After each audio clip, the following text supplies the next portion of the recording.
روشنی کے سفر میں آپ اپنے میزبان آفتاب احمد خانزادہ کے ساتھ ہیں۔ سب سے پہلے آپ سے ریکویسٹ ہے کہ میرے اس چینل کو سبسکرائب کریں، ویڈیو پسند آئے تو ضرور شیئر کریں۔ آؤ جی بھر کر منافقت کرتے ہیں۔ ایلیز روزویلٹ کا کہنا ہے کہ کوئی آپ کو آپ کی اجازت کے بغیر تکلیف نہیں پہنچا سکتا۔ گاندھی کے الفاظ ہیں، وہ ہم سے ہماری عزت نہیں چھین سکتے تا وقت یہ ہم خود اسے ان کے حوالے نہ کر دیں۔ یہ گاندھی کے الفاظ ہیں۔ ہمارے ساتھ جو کچھ بھی ہوتا ہے وہ ہماری اجازت اور رضامندی سے ہوتا ہے، اور یہ حقیقت ہمیں سب سے زیادہ تکلیف پہنچاتی ہے نسبتاً اصل تکلیف کے۔ اب آپ ایسا کریں کہ 5 منٹ کے لیے اپنی آنکھیں بند کر کر ان الفاظ پر اپنی زندگی کے تجربے کے مطابق غور کر کے بتائیں کہ آپ ان الفاظ کی سچائی پر اتفاق کرتے ہیں یا انکار کرتے ہیں۔ اپنا فیصلہ سنانے سے پہلے ذرا اس واقعے پر نظر ڈال لیں اور سن لیں۔ ایک دفعہ امریکہ کے عظیم ادیب و نفسیات دان اسٹیفن آر کووے پرو ایکٹیویٹی کے موضوع پر لیکچر دے رہے تھے۔ ان کی تقریر کے عین درمیان ایک خاتون سامعین میں سے اٹھی اور اس نے پرجوش طریقے سے گفتگو شروع کر دی۔ یہ سامعین کی ایک بہت بڑی تقریب تھی۔ بہت سے لوگ مڑ کر خاتون کو دیکھنے لگے۔ اچانک اسے اپنی حرکت کا احساس ہوا اور وہ شرمندہ ہو کر بیٹھ گئی، لیکن اسے اپنے جذبات پر قابو پانا مشکل ہو رہا تھا اور وہ اپنے گرد بیٹھے ہوئے لوگوں سے باتیں کرنے لگی۔ وہ بہت خوش نظر آ رہی تھی۔ اسٹیفن آر کووے کے لیے وقفے کا انتظار کرنا مشکل ہو گیا۔ وہ جاننا چاہتا تھا کہ آخر اسے ہوا کیا ہے۔ آخر کار جب وقفہ ہوا تو وہ خود اس کے پاس گیا اور اس سے پوچھا کہ کیا وہ اسے اپنے تجربے میں شریک کرنا چاہے گی۔ آپ سوچ نہیں سکتے کہ میرے ساتھ کیا ہوا ہے، وہ پرجوش طریقے سے بولی۔ میں ایک انتہائی ناشکر گزار شخص کی فل ٹائم نرس ہوں۔ آپ تصور نہیں کر سکتے کہ وہ کس قدر برا انسان ہے۔ میں جو کچھ بھی کر لوں اسے مطمئن نہیں کر سکتی۔ اس کے منہ سے کبھی شکر گزاری یا تعریف کا ایک لفظ نہیں نکلتا۔ وہ مسلسل مجھ پر چیختا چلاتا ہے اور میرے ہر کام میں کیڑے نکالتا ہے۔ اس شخص نے میری زندگی اجیرن کر دی ہے اور میں اس کا سارا غصہ اپنے خاندان کے لوگوں پر نکالتی ہوں۔ دوسری نرسیں بھی اسی طرح محسوس کرتی ہیں۔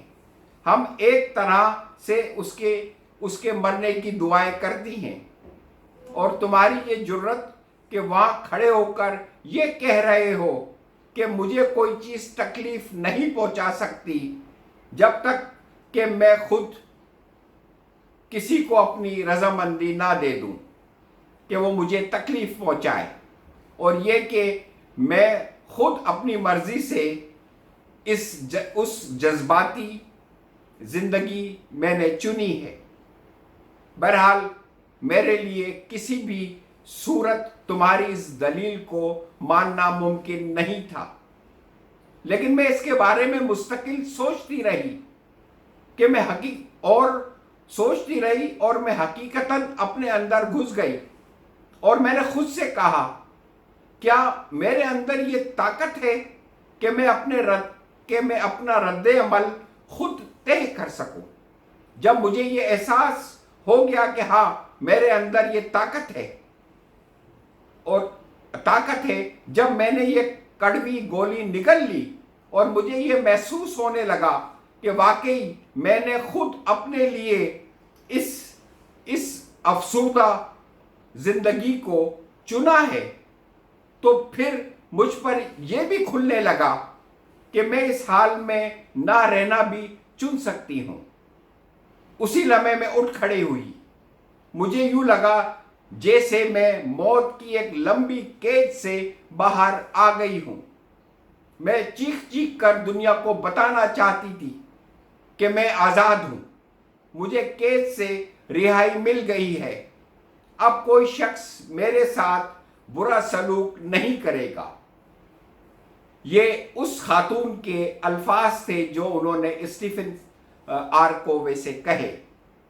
ہم سب بھی اپنے قیدی آپ بنے ہوئے ہیں۔ ہم سب نے اپنے آپ کے لیے یہ زندگی منتخب کر رکھی ہے، اپنے آپ کو ان حالات میں قید کر رکھا ہے، اور اپنے آپ کو ہر وہ سزا جو دی جا سکتی ہے ہم سب دیے جا رہے ہیں۔ ہم وہ معصوم بے گناہ گار اور مجرم ہیں جو دوسروں کے گناہوں اور جرموں کی سزا کاٹ رہے ہیں۔ اور مزے کی بات یہ ہے کہ ہر گزرنے والے کو چیخ چیخ کر کہہ رہے ہیں کہ آؤ ہم پر لعنت ملامت کرو، ہمیں برا بھلا کہو، اور اسی پر بس نہیں کر رہے ہیں۔ جب گناہ گاروں اور مجرموں کو سزا کے طور پہ جیلوں میں ڈالا جا رہا ہوتا ہے تو اسی لمحے ہم وہاں پر آ دھمکتے ہیں اور مچلنا شروع کر دیتے ہیں کہ سزائیں یہ نہیں بلکہ ہم کاٹیں گے، اس لیے انہیں نہیں، جیل میں ہمیں ڈالا جائے۔ ہم دنیا کی سب سے تیز رفتار رنگ بدلنے والی مخلوق ثابت ہوئے ہیں۔ ظلم ناانصافی کے خلاف شور مچاتے رہتے ہیں، واویلا کر کے سر آسمان پر اٹھا لیتے ہیں، اور جب انہیں ختم کرنے کا موقع آ جاتا ہے تو موقع سے فرار ہونے میں ایک سیکنڈ کی دیر نہیں لگاتے ہیں۔ ساری رات گالیاں اور برا بھلا کہہ کر کاٹتے ہیں، اور جیسے ہی گھنٹوں بعد لائٹ آ جاتی ہے تو سب کچھ بھول بھال کر خدا کا شکر ادا کر کے بستر کی راہ لے لیتے ہیں۔ سارا وقت جہیز لعنت ہے کا پرچار کرتے رہتے ہیں، اور پھر اپنی بیٹی یا بہن کی شادی کے موقع پر لڑکے والوں کے گھر خود جہیز لے کر پہنچے ہوئے ہوتے ہیں۔ لٹ گئے، برباد ہو گئے کے نعرے لگاتے پھرتے ہیں، اور جب لٹیرے سامنے آ جاتے ہیں تو ان کے سامنے جھک کر اپنی کمروں میں درد کر لیتے ہیں۔ رشوت دینا اور لینا حرام ہے کہ اسٹیکر گھروں اور دکانوں میں لگائے پھرتے ہیں، لیکن رشوت دینے اور لینے میں سب سے آگے ہوتے ہیں۔